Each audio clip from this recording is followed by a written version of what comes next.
Bogus कागदपत्रांच्या आधारे 942 जन्म तर 20 मृत्यू दाखले घेणाऱ्यांच्या विरोधात अमरावती तहसीलदारांनी गाडगेनगर पोलीस ठाण्यात तक्रार दाखल केली आहे। त्यांच्यावर गुन्हा दाखल करण्याची प्रक्रिया सुरू झाली आहे, अशी माहिती भाजपचे ज्येष्ठ नेते आणि माजी खासदार किरीट सोमय्या यांनी दिली। यापूर्वी कोतवाली पोलीस ठाण्यात 534 जणांवर गुन्हे दाखल करण्यात आले असून आमच्या सततच्या पाठपुराव्याचं हे यश असल्याचं सोमय्या म्हणाले। अमरावतीत बोगस जन्म व मृत्यू दाखल्यांच्या मोठ्या घोटाळ्यात मोठी कारवाई सुरू झाली आहे। तहसीलदारांनी 142 बोगस जन्म दाखले आणि 20 मृत्यू दाखले घेतलेल्या व्यक्तींविरोधात गाडगेनगर पोलिसात तक्रार दाखल केली असून गुन्ह्याची नोंद करण्यात आली आहे। यापूर्वी कोतवाली पोलीस ठाण्यात 534 जणांवर गुन्हा नोंद झाला होता। भाजप नेते व माजी खासदार किरीट सोमय्या यांनी ही कारवाई त्यांच्या सातत्यपूर्ण पाठपुराव्याचे फलित असल्याचं सांगितलं। सोमय्या यांनी स्पष्ट केलं, अनेकांनी प्रमाणपत्रासाठी फक्त आधार कार्ड पुरावा म्हणून दिला। अर्ज तारखेत तफावत नाही, पण दस्तऐवज अपुरे आहेत आणि रद्द झालेल्या प्रमाणपत्रांना कुणीही न्यायालयात आव्हान दिलेले नाही।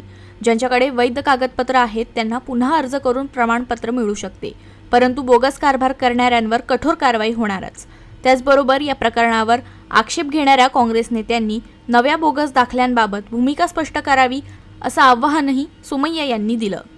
डिपार्टमेंटल कारवाई व्हावी अशी मागणी मी महाराष्ट्र सरकारकडे आणि जिल्हाधिकाऱ्यांकडे केली आहे। आणि हे ते तहसीलदार आहे की 2 वर्षात तिसऱ्यांदा असणार। अकोलामध्ये तहसीलदार असताना 2021 मध्ये त्याच्यावर कारवाई झाली होती। 2024 एप्रिल मध्ये दुसऱ्या एका अंतर्गत आणि हे तिसरी।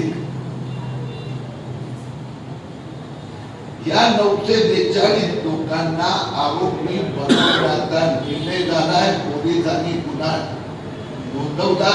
आता या 942 प्रत्येकाला त्याचं व्यक्तिगत आरोपी बनवण्याची प्रक्रिया सुरू झाली।